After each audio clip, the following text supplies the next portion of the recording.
ഇങ്ങനെ പൃഥു ചക്രവർത്തിയുടെ അശ്വമേധയാഗം മുടക്കണമെന്നുള്ള ആഗ്രഹത്തോടെ ദേവേന്ദ്രൻ പല പല രൂപങ്ങളും സ്വീകരിച്ച് യാഗാശ്വത്തെ അപഹരിക്കുകയും അപ്പോഴൊക്കെ വിജിതാശ്വൻ അശ്വത്തെ വീണ്ടെടുക്കുകയും ചെയ്തതോടെ ഇന്ദ്രൻ സ്വീകരിച്ചുപേക്ഷിച്ച രൂപങ്ങൾ ലോകമെമ്പാടും ധാരാളമായി ഉണ്ടായി. ഇക്കൂട്ടരിൽ ചിലർ നഗ്നരായി നടക്കുന്നു, ഭിക്ഷാന്തേഹികളായി നടക്കുന്നു. ഇക്കൂട്ടരിൽ ചിലർ നഗ്നരായി നടക്കുന്നു, മറ്റു ചിലർ കാവി വസ്ത്രം ധരിച്ച് നടക്കുന്നു, മറ്റു ചിലർ മനുഷ്യന്റെ തലയോട്ടി കയ്യിൽ വെച്ചുകൊണ്ട് ഭിക്ഷാന്തേഹികളായി നടക്കുന്നു. വേഷം എന്തായാലും ഇവരെല്ലാവരും തന്നെ വാസ്തവത്തിൽ ആത്മജ്ഞാനമില്ലാത്ത പാഖണ്ഡന്മാരാണ്. കാഴ്ചയിൽ ധർമ്മിഷ്ഠന്മാരെ പോലെ ഇരിക്കുന്ന ഇവരെ കണ്ട് അറിവ് കുറഞ്ഞ ആളുകൾ ധർമ്മിഷ്ഠന്മാരെന്ന് എന്ന് തന്നെ കരുതാൻ ആരംഭിച്ചു. ഇവരൊക്കെയും നല്ല വാക്സാമർഥ്യമുള്ളവരും സജ്ജനങ്ങളെ പോലെ പെരുമാറുന്നവരും ആയിരുന്നു. അവരുടെ മനസ്സിൽ എന്താണുള്ളത് എന്ന് ആർക്കും അറിയാൻ കഴിഞ്ഞിരുന്നില്ല. എത്രയോ നൂറ്റാണ്ടുകൾക്ക് മുമ്പ് എഴുതിയ ഒരു ഗ്രന്ഥത്തിലെ ഭാഗങ്ങളാണ് നമ്മളിപ്പോൾ വായിച്ചത്. അതുകൊണ്ട് വീണ്ടും ഞാൻ ആവർത്തിക്കുകയാണ്. ഭാഗവതം പോലെയുള്ള മഹർഷീശ്വരന്മാരുടെ അനുഭൂതിയിൽ ഉരുത്തിരിഞ്ഞു വന്ന മഹാഗ്രന്ഥങ്ങൾ സാർവകാലികമാണ്, അതെക്കാലത്തും ആനുകാലികവുമാണ്. അതുകൊണ്ട് ഇതൊക്കെ പൊട്ടത്തരങ്ങളാണ് എന്ന് പറഞ്ഞ് തള്ളിക്കളഞ്ഞാൽ വലിയൊരു അറിവിൻ്റെ ശേഖരത്തെയാണ് നമ്മൾ തള്ളിക്കളയുന്നത് എന്ന് മറക്കാതിരിക്കുക. ഇവിടെ വീണ്ടും ഭാഗവതം നമ്മളെ ഓർമ്മിപ്പിക്കുകയാണ്. ഈ ഭാഗമൊക്കെ വളരെ ശ്രദ്ധാപൂർവം വായിച്ച് കേട്ട് ധരിച്ച് ഇവയൊക്കെ നമുക്ക് മാർഗദർശകങ്ങളാണ് എന്ന ഉത്തമ ബോധ്യത്തോടു കൂടി നാം മുന്നോട്ട് പോകേണ്ടതായിട്ടുണ്ട്. വ്യാസഭഗവാൻ പറയുകയാണ്, ഇങ്ങനെ പൃഥു ചക്രവർത്തിയുടെ അശ്വമേധയാഗം മുടക്കണമെന്നുള്ള ആഗ്രഹത്തോടെ ഈ വേഷധാരികളുടെ ഈ വേഷധാരണത്തിലൂടെയെല്ലാം ഇന്ദ്രന്റെ ഉദ്ദേശം എന്തായിരുന്നു? പൃഥു ചക്രവർത്തിയുടെ യാഗത്തെ മുടക്കുക എന്നുള്ളതാണ്. ഈശ്വരോന്മുഖമായി ചരിക്കുന്നവരുടെ ചര്യയ്ക്കു ഭംഗം വരുത്തുക എന്നുള്ളത് മാത്രമാണ്. പല പല രൂപങ്ങളും സ്വീകരിച്ച് ദേവേന്ദ്രൻ പല പല രൂപങ്ങളും സ്വീകരിച്ച് യാഗാശ്വത്തെ അപഹരിക്കുകയും യാഗം പൂർത്തീകരിക്കപ്പെടണമെന്നുണ്ടെങ്കിൽ യാഗാശ്വത്തെ ബലി കൊടുത്താലേ പറ്റുള്ളൂ. അപ്പോൾ യാഗാശ്വം അപഹരിക്കപ്പെട്ട് കഴിഞ്ഞാൽ യാഗം ബാക്കി എല്ലാം തികഞ്ഞതാണെങ്കിലും യാഗം പൂർത്തീകരിക്കപ്പെടുകയില്ല. അപ്പം യാഗപൂർത്തീകരണത്തിന് അനിവാര്യമായിട്ട് എന്താണോ ഉള്ളത് അത് അപഹരിച്ചുകൊണ്ട് പോവുകയാണ്. പല പല രൂപങ്ങളും സ്വീകരിച്ച് യാഗാശ്വത്തെ അപഹരിക്കുകയും അപ്പോഴൊക്കെയും വിജിതാശ്വൻ അശ്വത്തെ വീണ്ടെടുക്കുകയും ശ്രദ്ധയോടുകൂടി ഇത് നമ്മുടെ മെഡിറ്റേഷന്റെ സമയത്ത് നമ്മൾ പറഞ്ഞു, നമ്മൾ ശ്വാസത്തിലോ അല്ലെങ്കിൽ നാം തിരഞ്ഞെടുത്ത നാമത്തിലോ അല്ലെങ്കിൽ രൂപത്തിലോ ആണ് നമ്മുടെ ശ്രദ്ധ കേന്ദ്രീകരിക്കുന്നത് എങ്കിൽ ചിന്തകൾ വന്ന് നമ്മളുടെ ശ്രദ്ധയെ അപഹരിച്ചു കൊണ്ടുപോകും. ശ്രദ്ധയാണ് വളരെ പ്രധാനപ്പെട്ടത്. നമ്മുടെ ഈശ്വരോന്മുഖമായ യാഗത്തിലെ പ്രധാനപ്പെട്ട ഭാഗം ശ്രദ്ധയാണ്. ആ ശ്രദ്ധയെ ഈ ചിന്തകൾ അപഹരിച്ചു കൊണ്ടുപോകും. എപ്പോഴൊക്കെ അത് അപഹരിക്കപ്പെട്ടു എന്ന് നാം തിരിച്ചറിയുന്നുവോ അപ്പോഴെല്ലാം ശ്രദ്ധയെ തിരിച്ച് കൊണ്ടുവരണം. തിരിച്ച് യാഗാശ്വത്തെ യൂപത്തിൽ കെട്ടിയിടണം. യാഗാശ്വം എപ്പോഴൊക്കെ ഉണ്ടോ അപ്പോഴെല്ലാം അത് അപഹരിക്കപ്പെട്ടു എന്ന് തിരിച്ചറിഞ്ഞ് അതിനെ കൊണ്ടുവന്ന് യാഗാശ്വത്തോട് ബന്ധിപ്പിക്കണം. അപ്പം ഈ ചഷാല യൂപത്തോട് ബന്ധിപ്പിക്കണം. യാഗാശ്വത്തെ യൂപത്തോട് ബന്ധിപ്പിക്കണം. അപ്പൊ നമ്മുടെ ധ്യാനത്തിൽ ഈ യൂപം എന്താ? നമ്മുടെ ധ്യാനത്തിൽ ഈ യൂപം ചിലർക്ക് ശ്വാസോച്ഛ്വാസമാകാം, ചിലർക്ക് തിരഞ്ഞെടുക്കപ്പെട്ട നാമമാകാം, ചിലർക്ക് തിരഞ്ഞെടുക്കപ്പെട്ട ദേവതാ രൂപം ആകാം. ആ യാഗാശ്വത്തിൽ കെട്ടി ഇട്ടിരിക്കുന്ന ശ്രദ്ധയെ ചിന്തകളാകുന്ന ദേവേന്ദ്രൻ അപഹരിച്ചുകൊണ്ടുപോകും. അങ്ങനെ അപഹരിച്ചു പോയി കഴിഞ്ഞാൽ ഒരു ഘട്ടത്തിൽ നാം തിരിച്ചറിയും. അത്രി മുനിയുടെ പ്രേരണയാൽ നമ്മൾ തിരിച്ചറിയുമ്പോൾ ശ്രദ്ധയാകുന്ന യാഗാശ്വത്തെ തിരിച്ചു കൊണ്ടുവന്ന് ശ്വാസോച്ഛ്വാസമാകുന്ന, അല്ലെങ്കിൽ തെരഞ്ഞെടുക്കപ്പെട്ട നാമമാകുന്ന, അല്ലെങ്കിൽ തെരഞ്ഞെടുക്കപ്പെട്ട ദേവതാരൂപമാകുന്ന യൂപത്തിൽ വീണ്ടും ബന്ധിക്കണം. വീണ്ടും ഇത് അപഹരിക്കപ്പെട്ടു കൊണ്ടുപോകും, വീണ്ടും കൊണ്ടുവരണം. ഈ പ്രോസസ്സ് ആവർത്തിക്കപ്പെട്ടുകൊണ്ടേയിരിക്കും കുറച്ച് കാലത്തോളം. പിന്നെയാണത് കേന്ദ്രീകൃതമായി വരിക. അതുകൊണ്ടാണ് ഇത് അഭ്യാസേന തു കൗന്ദേയ എന്ന് പറയുന്നത്. വീണ്ടും വീണ്ടും വീണ്ടുമുള്ള ആവർത്തനത്തിലൂടെ ബ്രെയിനിൻ്റെ ആ ഒരു ഭാഗം, ശ്രദ്ധ കേന്ദ്രീകരിക്കുവാൻ സഹായിക്കുന്ന ഭാഗം ശക്തമാവുകയും നമുക്ക് ശ്രദ്ധ ഡിഫ്ലക്റ്റ് ചെയ്യാതെ അങ്ങോട്ടും ഇങ്ങോട്ടും പോകാതെ ഒരിടത്ത് തന്നെ നിൽക്കുകയും ചെയ്യും. അപഹരിക്കുകയും അപ്പോഴൊക്കെയും ഈ വിജിതാശ്വൻ അശ്വത്തെ വീണ്ടെടുക്കുകയും ചെയ്തതോടെ ഇന്ദ്രൻ സ്വീകരിച്ചുപേക്ഷിച്ച രൂപങ്ങൾ ലോകമെമ്പാടും ധാരാളമുണ്ടായി. ഇനി ആ രൂപത്തിൽ ചിലതിനെ വർണ്ണിക്കുകയാണ്. ഇത് മാത്രമല്ല, വേറെയുമുണ്ട്. പക്ഷെ എല്ലാം വർണ്ണിക്കാൻ പറ്റില്ലല്ലോ. അപ്പൊ കുറച്ച് സാമ്പിളായിട്ട് പറയുകയാണ്. ഈ കൂട്ടരിൽ ചിലർ നഗ്നരായി നടക്കുന്നു.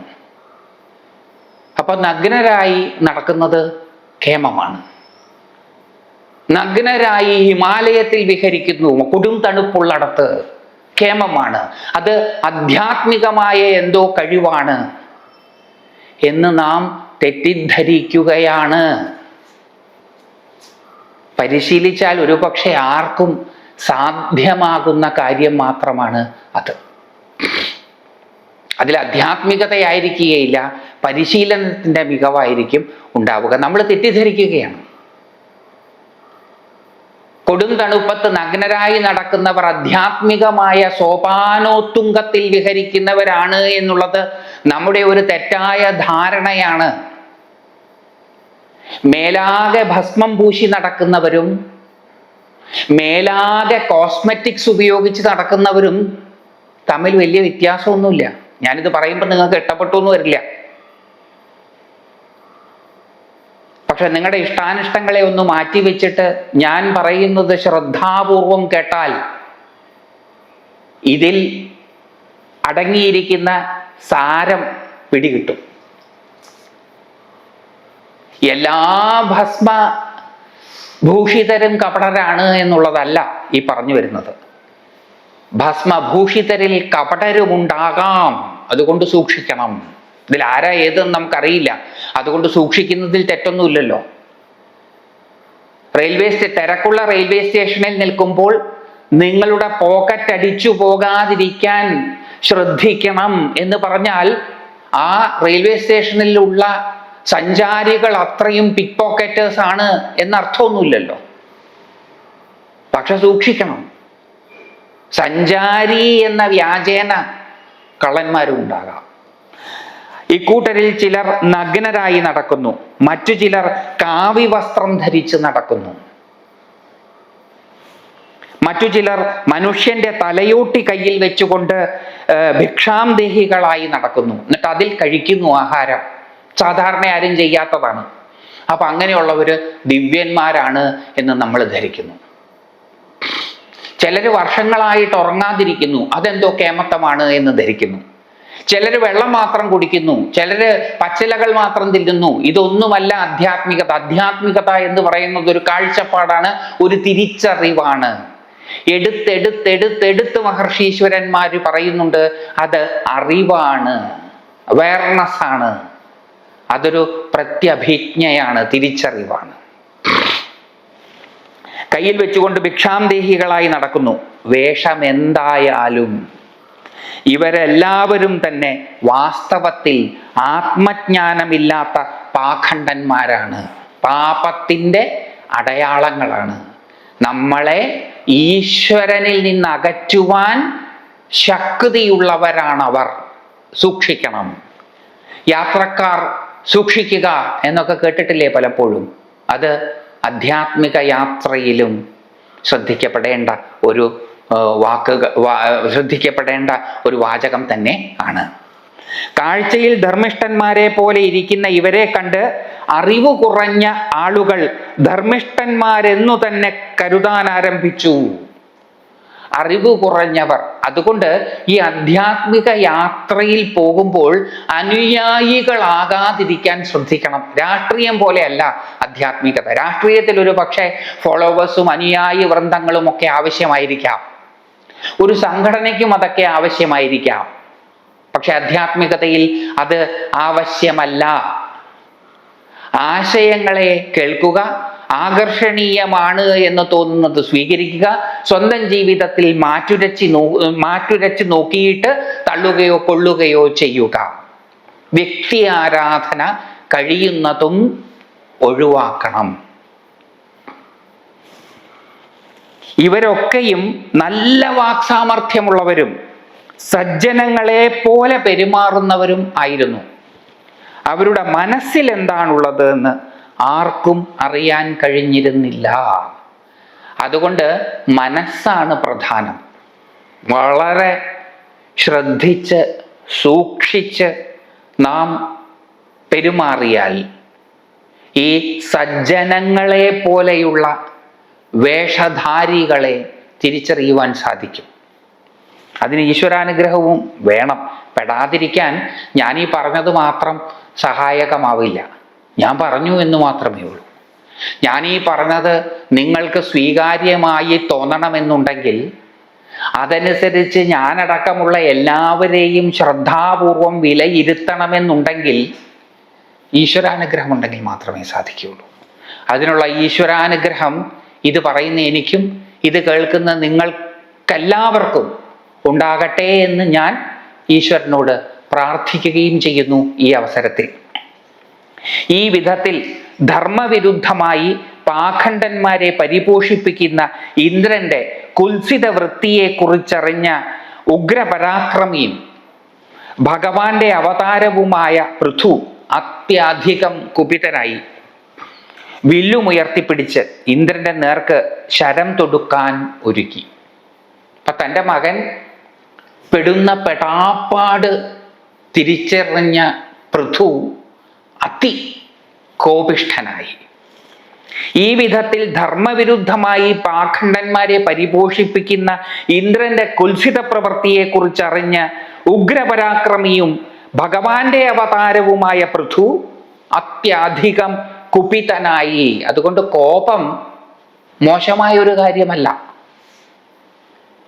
പരിമിതമായ സ്വാർത്ഥലാഭത്തിന് വേണ്ടി ദ്വേഷത്തെ ഉപയോഗിക്കുന്നതാണ് മോശമായ കാര്യം. ഈശ്വരോന്മുഖമായ ചര്യയിൽ ചിലപ്പോൾ തടസ്സങ്ങളെ ഇല്ലാതാക്കാൻ കോപാകുലരാകേണ്ടി വരാം. അങ്ങനെ വന്നാൽ അതിൽ തെറ്റൊന്നുമില്ല. എന്ത് സംഭവിച്ചാലും ഞങ്ങൾ കോപിക്കുകയില്ല എന്ന് പറയുന്നതിൽ ഒരു അർത്ഥവുമില്ല. ധാർമ്മിക രോഷം ആവശ്യമായതാണ്. ഈ സംസ്കാരം നിലനിൽക്കുന്ന ഈ നാടിനെ ഇല്ലാതാക്കുവാൻ പാഖണ്ഡന്മാര് ശ്രമിക്കുമ്പോൾ നിഷ്ക്രിയരായിരിക്കുന്നത് അധാർമികതയാണ്. കൃത്യമായ രീതിയിൽ പ്രതികരിക്കുക എന്നുള്ളത് നമ്മുടെ ഓരോരുത്തരുടെയും ധർമ്മവും കൂടിയാണ്. ധർമ്മവിരുദ്ധത അകത്തു നിന്നായാലും പുറത്തു നിന്നായാലും ചെറുക്കപ്പെടേണ്ടതാണ്. അതിനെ ചെറുക്കുമ്പോൾ നമ്മളിൽ പ്രകടമാകുന്ന ലക്ഷണമാണ് ധാർമ്മിക രോഷം. അതുകൊണ്ട് കോപം മോശമായ കാര്യമാകുന്നത് പരിമിതമായ സ്വാർത്ഥലാഭത്തിനു വേണ്ടി മാത്രം ഉപയോഗിക്കുമ്പോഴാണ്. അതല്ലെങ്കിൽ ക്രോധം ഒരു മോശമായ കാര്യമല്ല എന്നും നാം ഈ അവസരത്തിൽ ആലോചിക്കണം. രാഗദ്വേഷങ്ങളൊന്നുമില്ലാത്ത, മതമാത്സര്യാദികളൊന്നുമില്ലാത്ത ഒരു വെജിറ്റബിൾ ജീവിതമല്ല ആധ്യാത്മിക ജീവിതം. ഒരു വിധത്തിലുള്ള എരിവും പുളിയുമില്ലാത്ത, ഒരു രസവുമില്ലാത്ത നീരസമായ ഒരു ജീവിതമല്ല ആധ്യാത്മിക ജീവിതം. ആധ്യാത്മിക ജീവിതം ഒരു നാടകം ആസ്വദിക്കുന്ന പ്രേക്ഷകനെ പോലെയാണ്. നാടകത്തിലെ വിവിധ ഭാഗങ്ങൾ ഉണർത്തുന്ന ഭാവങ്ങളുടെ വേലിയേറ്റങ്ങളിലൂടെ കടന്നുപോകുന്ന പ്രേക്ഷകന്റെ മനസ്സിൽ അവശേഷിക്കുന്ന രസം ആണ് ആധ്യാത്മിക യാത്രയിൽ അനുഭവിക്കുന്നത്. അതുകൊണ്ട് ഈ നാടകത്തിലെ എല്ലാ രസങ്ങളും, അതിൽ കാമമുണ്ടാകും, ക്രോധമുണ്ടാകും, ദ്വേഷം, ഹാസ്യമുണ്ടാകും, ബീഭത്സമുണ്ടാകും, അത്ഭുതമുണ്ടാകും, പലതരത്തിലുള്ള രസങ്ങളുടെ ചേരുവയുണ്ടാകും ഒരു നാടകത്തിൽ. അതെല്ലാം അതിലൂടെ കടന്നു പോകുന്ന പ്രേക്ഷകന്റെ മനസ്സിലും അതിൻ്റെ വേലിയേറ്റങ്ങളും വേലിയിറക്കങ്ങളും ഉണ്ടാകും. അതെല്ലാം കഴിയുമ്പോൾ അവശേഷിക്കുന്ന ഒരു രസം, ആ രസമാണ് ആധ്യാത്മിക യാത്രയിലും ഉണ്ടാകുന്നത്. അത് ഒരു രസവുമില്ലാത്തതല്ല. ജീവിതാനുഭവങ്ങളെ മറ്റൊരു തലത്തിൽ നിന്ന് അനുഭവിക്കുവാൻ പഠിപ്പിക്കുന്ന മാർഗമാണ് ആധ്യാത്മിക ശാസ്ത്രം. അല്ലാതെ കോപമുണ്ടാകരുത്, ആരെന്ത് ചെയ്താലും ഞാൻ കോപിക്കില്ല, ആരെന്ത് പറഞ്ഞാലും എനിക്ക് യാതൊന്നുമില്ല, അങ്ങനെ ഒരു വെജിറ്റബിൾ ജീവിതമല്ല. പ്രതികരിക്കേണ്ട സ്ഥലത്ത് കൃത്യമായി പ്രതികരിക്കുക. ആ പ്രതികരിക്കുന്നതിൻ്റെ ഫലം എന്താണ് എന്നുള്ളത് ചിന്തിക്കേണ്ട ആവശ്യമില്ല. ഞാൻ അങ്ങനെ പ്രതികരിച്ചിട്ട് കാര്യമുണ്ടോ? അതുകൊണ്ട് അതാണ് ചിലരുടെ അഭിപ്രായം. ഞാൻ അങ്ങനെ പ്രതികരിച്ചിട്ട് കാര്യമുണ്ടോ? ഞാൻ പ്രതികരിച്ചത് കൊണ്ട് എന്ത് കാര്യം? ഞാനൊരു നിസ്സാരനായ ആളല്ലേ? ഞാനൊരു നിസ്സാരനായ വ്യക്തിയല്ലേ? എൻ്റെ പ്രതികരണത്തിന് എന്ത് ചെയ്യാൻ സാധിക്കും? ആ ചോദ്യം അപ്രസക്തമാണ്, പലതുള്ളി പെരുവെള്ളമാണ്. അതുകൊണ്ട് എൻ്റെയും നിങ്ങളുടെയും എല്ലാം പ്രതികരണം പ്രപഞ്ചത്തിൻ്റെ പ്രതികരണമായി മാറാൻ അനിവാര്യമാണ്. അതുകൊണ്ട് ഈ ആകാശത്തെ കട്ടുകൊണ്ടുപോകുന്ന ഇന്ദ്രന്റെ പ്രവർത്തികളിൽ പൃഥുവിൽ ഉണർത്തിയ കോപം പോലെ ഈ ധർമ്മത്തെ ഇല്ലാതാക്കുവാൻ പരിശ്രമിക്കുന്ന പാഖണ്ഡന്മാരുടെ പ്രവർത്തിക്കു നേരെ നാം ഓരോരുത്തരുടെയും കോപം ഉയരേണ്ടതായിട്ടുണ്ട്. അതും ഈ അവസരത്തിൽ ഭാഗവതം നമ്മളെ ഓർമ്മിപ്പിക്കുകയാണ്. നമ്മളെ വെജിറ്റബിളായി ജീവിക്കാൻ പ്രേരിപ്പിക്കുന്ന, സഹായിക്കുന്ന ഒരു മഹനീയ ഗ്രന്ഥം അല്ല ഭാഗവതം. കൃത്യമായി പ്രതികരിക്കേണ്ട സമയത്ത് കൃത്യമായ പ്രതികരണങ്ങൾ ഉണ്ടാകാൻ നമ്മളെ പര്യാപ്തരാക്കുന്ന ഒരു മഹനീയ ഗ്രന്ഥമാണ് ഭാഗവതം. ഈ വിധത്തിൽ ധർമ്മവിരുദ്ധമായി പാഖണ്ഡന്മാരെ പരിപോഷിപ്പിക്കുന്ന ഇന്ദ്രന്റെ കുത്സിത വൃത്തിയെക്കുറിച്ചറിഞ്ഞ ഉഗ്രപരാക്രമിയും ഭഗവാന്റെ അവതാരവുമായ പൃഥു അത്യധികം കുപിതനായി വില്ലുമുയർത്തിപ്പിടിച്ച് ഇന്ദ്രന്റെ നേർക്ക് ശരം തൊടുക്കാൻ ഒരുങ്ങി. ഈ പാഖണ്ഡന്മാരെ പരിപോഷിപ്പിക്കുന്ന ഇന്ദ്രന്റെ പ്രവൃത്തി നമ്മുടെ ഉള്ളിൽ തന്നെയുള്ള ഈ ധർമ്മത്തിന് നാശമുണ്ടാകണം എന്നുദ്ദേശിച്ച് പ്രവർത്തിക്കുന്ന കപട വേഷധാരികളെ പുറത്തു നിന്നുള്ള പലരും പരിപോഷിക്കുന്നതും ആകാം. അങ്ങനെ പുറത്തു നിന്നുള്ളവരുടെ പരിപോഷണത്തിലാകാം ഈ പാഖണ്ഡന്മാർ അകത്തു നിന്ന് പ്രവർത്തിക്കുന്നത്. അതുകൊണ്ട് ഈ ധർമ്മത്തിന്, ഈ സംസ്കൃതിക്ക് വിഘാതമാകാൻ സാധ്യതയുള്ള എല്ലാത്തിനെതിരെയും നാം ശ്രദ്ധാലുക്കളായിരിക്കണം. ഈ മാർഗത്തിലൂടെ ചരിക്കുവാൻ ഒരു പക്ഷെ നമുക്ക് താല്പര്യമുണ്ടായിക്കൊള്ളണമെന്നില്ല. പക്ഷെ നമ്മുടെ മക്കൾക്കോ അവരുടെ മക്കൾക്കോ ഈ താല്പര്യമുണ്ടാവുകയില്ല എന്ന് നമുക്ക് ഉറപ്പിക്കാൻ സാധിക്കുമോ? എനിക്ക് താല്പര്യമുള്ളത് മാത്രമാണ് ശരി, എനിക്ക് താല്പര്യമുള്ളത് മാത്രമാണ് സംരക്ഷിക്കപ്പെടേണ്ടത്, എൻ്റെ താല്പര്യങ്ങൾ മാത്രമാണ് നിലനിൽക്കേണ്ടത് എന്ന് പറയുന്നത് അറിവിൻ്റെ ലക്ഷണമാണോ? എൻ്റെ ശരികളിലൂടെ അല്ലാതെ മറ്റൊരു ശരിയിലൂടെ സഞ്ചരിക്കുവാനുള്ള സാധ്യതകളെ ഞാൻ തള്ളിക്കളയാൻ പാടില്ല.